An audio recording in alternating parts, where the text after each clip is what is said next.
everybody. Welcome back to Vegas Weekly for Saturday, June 20th, 2020. 20s everywhere.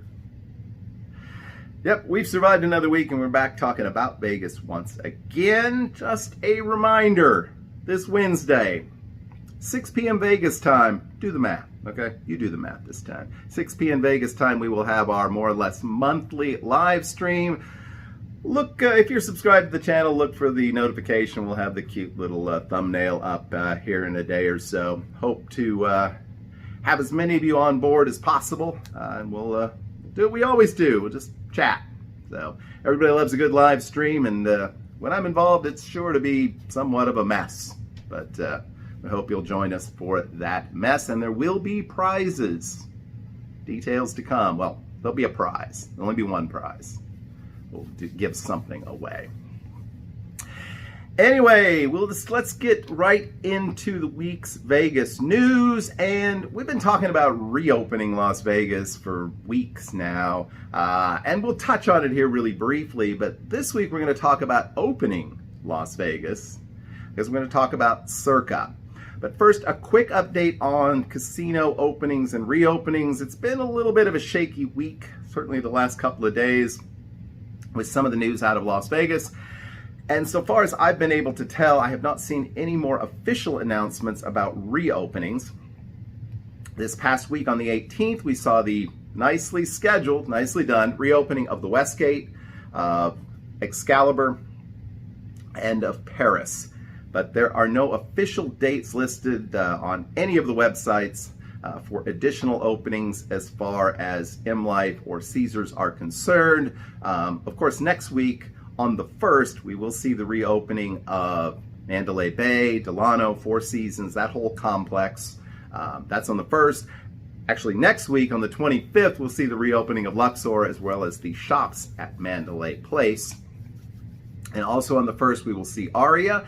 And I double-checked the website this morning, Oyo will reopen. I know you've all been waiting for Oyo, so you can start planning the all-time greatest Vegas vacation. Somewhat disturbingly, there's still nothing official off of Tropicana's website.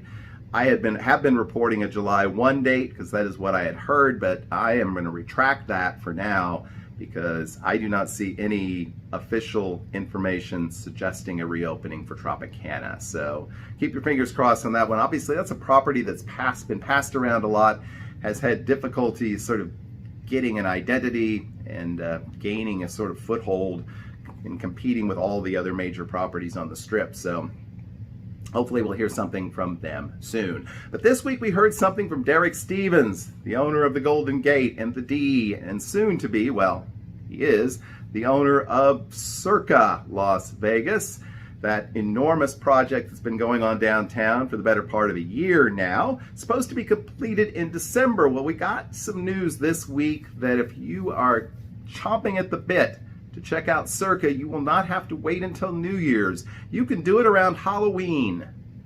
Well, you can't really stay there yet, but the first 5 floors of the property will be open. That includes the casino, which is a multi-level casino, the sports book, the fabulous pool with its enormous, I don't know, it's the biggest TV in the world. I don't know. We'll go with that. And several of the restaurants will be opening up there. The steakhouse from the guy that was involved with, I think most recently, the steakhouse at the Palms, a 24-hour deli, which sounds pretty good. Of course, the barbecue food truck will be available, and also the sort of sports bar concept restaurant by the people that brought you the American Coney Island at the D.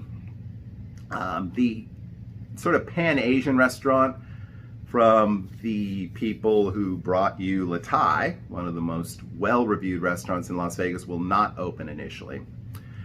The hotel, if you want to stay at the hotel, you're still looking at least December to see the opening there, but it's pretty exciting to see a project come off early, and it's definitely going to be something that people are going to go to Las Vegas for. I sadly will not be there unless I hit the lottery, but I know a lot of vloggers are already planning to be in Las Vegas for the Circa opening, and it should bring a lot of excitement, not just to downtown, but to the entire community. It'll be the first new hotel tower opened downtown since I think Golden Nugget opened one, and that was way off Fremont Street.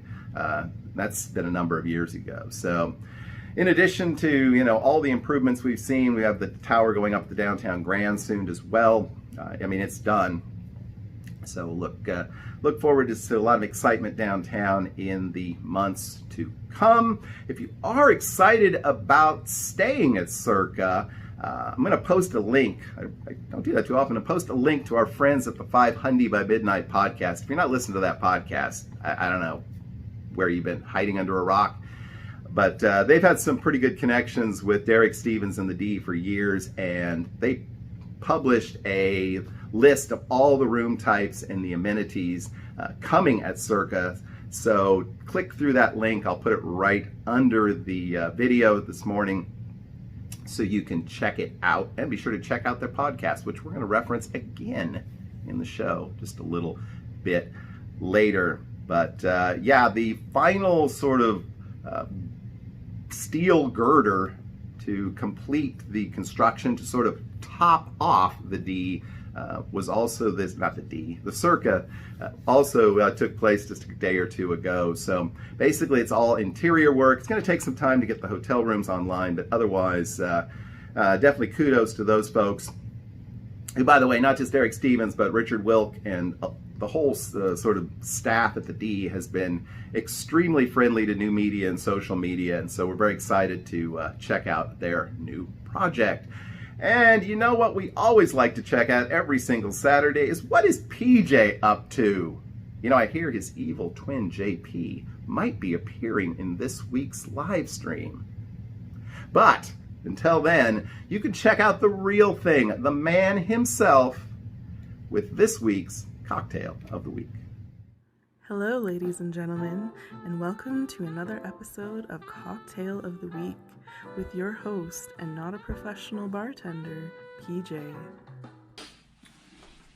Hey, John, thanks for another fabulous introduction to Cocktails of the Week. Hello, ladies and gentlemen, and welcome to another episode of Cocktails of the Week. Today's drink was going to be the Malibu Bay Breeze. Unlike last week's episode, a Malibu Summer Rose, this cocktail only has 3 ingredients. This time we have the proper glass. We're going to make this cocktail right in front of you in just a moment. I'll be right back. We'll grab the ingredients. We're going to make this delicious, delicious cocktail. Alrighty, we are back. Let's get started, shall we? First we want to do is put in some more of this great crushed pebbled ice that I got from Chick-fil-A, who, by the way, is not a sponsor of this. All right, first we want to do is 1.5 ounces of Malibu rum. We're going to do 2 ounces of cranberry juice and 2 ounces of pineapple juice.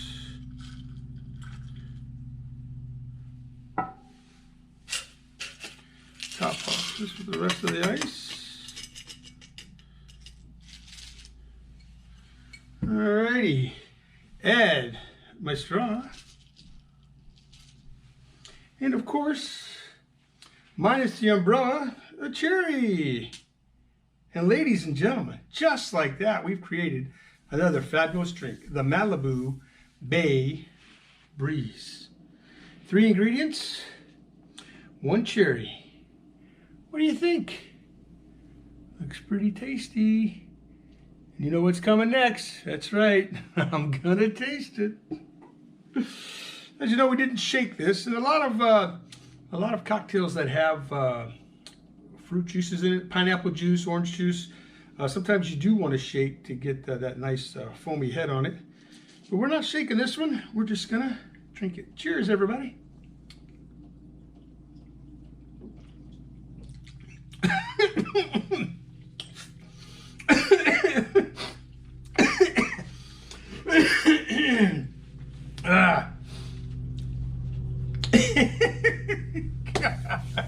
Yes, I made a couple of these. As you can tell, I got the same shirt on. The rum went straight to my throat. Pineapple juice, cranberry juice is all there. Good, a good mix. This is a great drink, ladies and gentlemen. Very simple to make. Your bartenders know this is probably one of the top 100 drinks to get asked for in any bar. Give it a shot. John, you know, if you made this with me, you'll love it. Malibu rum, pineapple juice, cranberry juice. Ladies and gentlemen, very easy drink. Ingredients are at the end of this episode. And with that, I'm going to take my cocktail.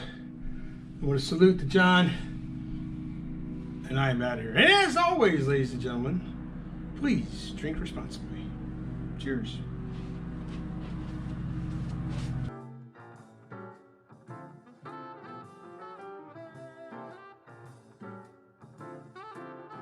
All right. Thanks again, PJ. Did I lean the right way? I hope so. Anyway, PJ will be back again next week with another cocktail. Hey, by the way, next Saturday, in honor of Canada Day, which comes up on July the 1st, we're going to have a Canadian-themed show.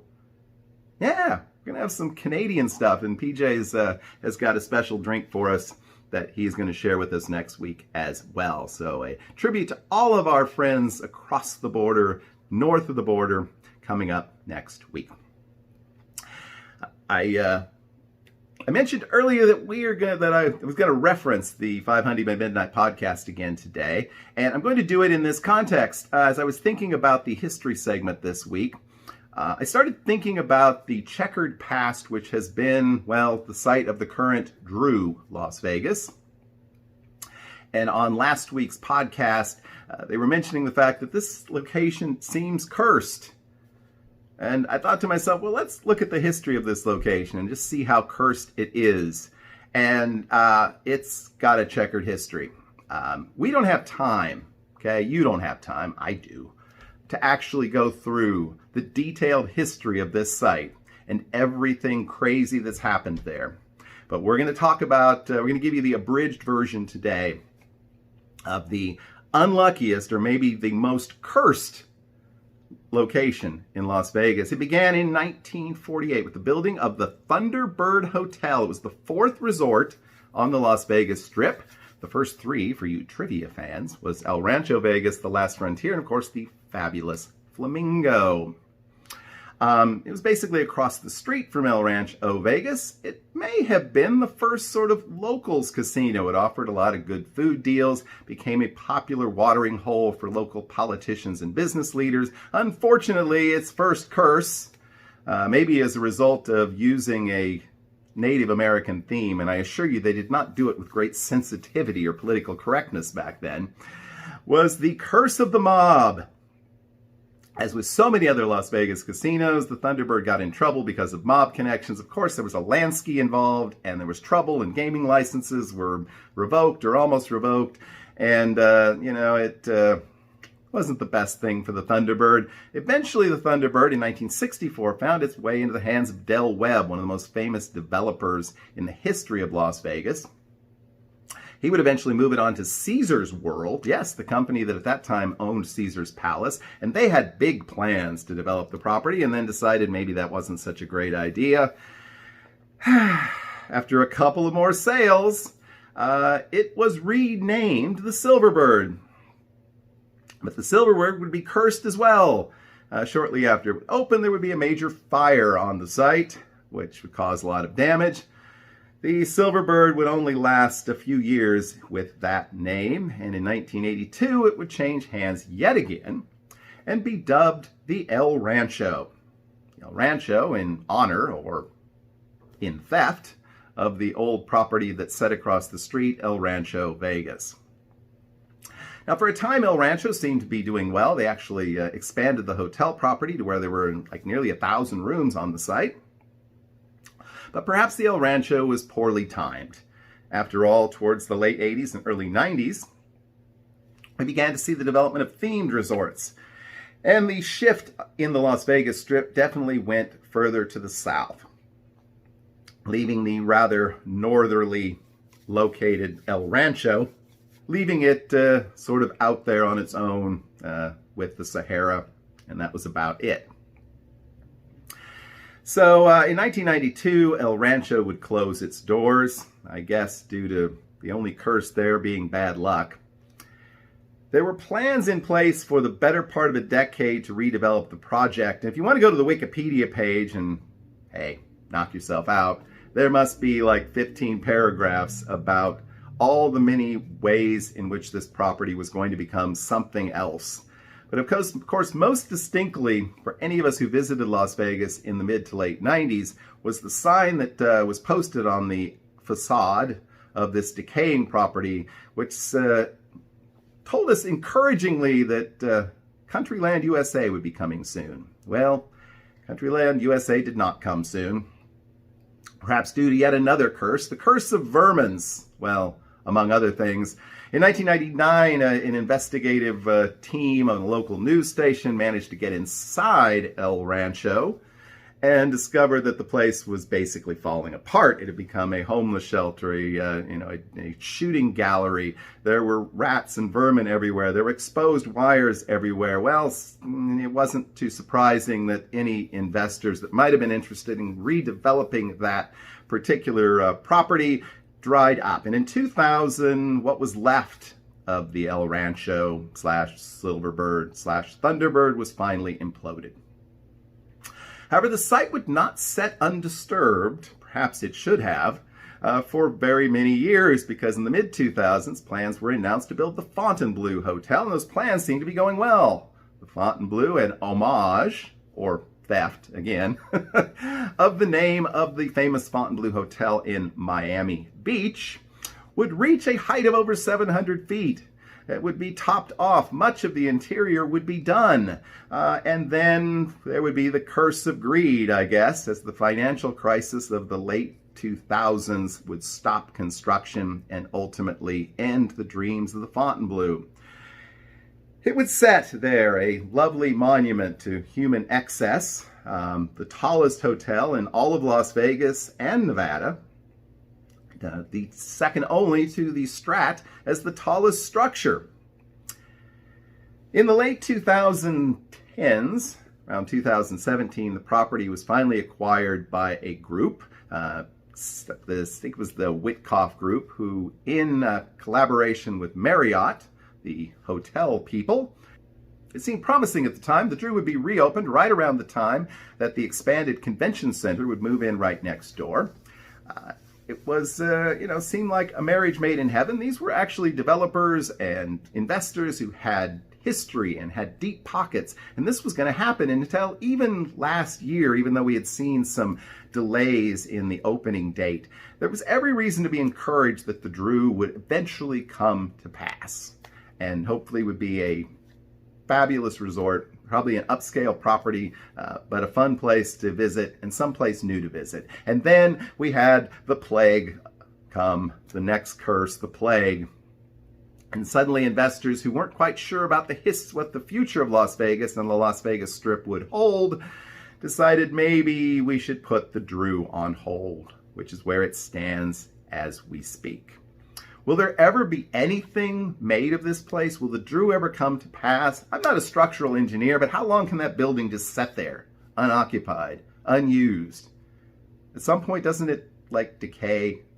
It would be a tragedy if the tallest building in the state had to be imploded and turned into a parking lot or a parking structure for the adjacent convention center, but it's starting to seem like maybe that's the future of this property, which is either extremely unlucky or maybe cursed. Well, when you go to Las Vegas, the last thing you want is to be cursed. And that's why we're talking about how you can make the most of your Las Vegas gambling dollars. It's our weekly tip or trick of the week, and I'm actually saying that these are tricks. We're talking about comps. We did that. We talked about it last week. We're going to be doing that going forward over the next several weeks. We're going to talk about tricks that make your comps look maybe a little better than they actually are, so that you can get maybe a little bit more than you deserve, at least once or twice. It used to be a lot easier to sort of trick casinos into thinking that you were gambling more than you really were. There's an old movie out there, and you should definitely watch it anyway because it's a good movie. It's by the same guy that did Boogie Nights a few years later, Hard 8. If you see that movie, watch it. The first part of the movie is set in a casino in Reno. I think it's actually the Nugget. And an elderly gentleman is showing a young guy who's pretty much homeless how to sort of game the system and ends up after a lot of shenanigans getting a free room and some food. And the movie goes on to much darker places, but it does call to mind the way in which you can manipulate the process, or could manipulate the process, particularly when it was a much more human-centered process. Nowadays, everything is more or less computerized. Of course, if you get at a table game, someone's going to actually have to put in your average bet and how long you've been playing, so there's a little bit of give there. But we'll talk about some ways to make your play maybe look better than it actually is as the weeks go on. The first tip or trick is basically targeted at those new Vegas visitors, folks who may be joining a slot club for the first time. And you go to Las Vegas and you've heard about players clubs, you've heard about getting comps, and so you're all excited to go from casino to casino and get all these cards. Besides, what a great little souvenir it'll be as you go from place to place. And that's what I did. I have a whole book. I don't have it with near me, but a whole book full of old Players Club cards from the 90s and past. So I'm going to advise you not to do that. Okay? Only sign up for the player's card if you're planning to play in the casino that day, and hopefully play a decent amount. Because once you've signed up for the card, they know who you are. And if you sign up for the card and then you walk out of the casino, they're like, nah, you probably just wanted a souvenir. Maybe you'll get an email here or there offering you 10% off or something, or describing a room discount sale they're having, but you ain't gonna get no comps that way, boys and girls. You gotta play. So, you know, when you're in Las Vegas, if you don't have a card at a particular casino and you walk through that casino and say, hey, this looks like a pretty cool place. I'm the kind of guy that should hang out at Circa Circus, or Casino Royale, or the Wynn. Then, when you're ready to play, then go ahead and get a card and give the casino a good day's play. Maybe a little more than you'd usually play, but definitely play as much as you can afford to play at that casino that day. And then do the trick at another casino the next day. Go to the Venetian, or go to Harrah's. Of course, a lot of the properties are linked together. But, so, you know, and the best approach, obviously, get the card early in the day. Pick it up when the Players Club booth opens at 9, 10 o'clock, and play all day at that casino. And they're going to say, hey, there's a new and exciting player. Maybe they're not quite up to our levels yet, but there's potential there. Let's give them a couple of free nights in our hotel. Instead of being, there's a guy who wanted a souvenir. Now, there are a lot of... most of the slot clubs offer some kind of a bonus when you first sign up. You might get a t-shirt or a buffet. Sometimes you can get a, free play of some sort. So there is an advantage to signing up, but wait to take advantage of that sign up until you're actually ready to play. And that's our Vegas comp trick of the week. Hey, thanks for joining us. Once again, it's been a longer show than I would prefer, but hey, lots of good information today, and we will stay on top of the Vegas news, history, and tips for the week to come. Again, do not fail to join us Wednesday night, 6 o'clock Vegas time, for our monthly live stream and giveaway.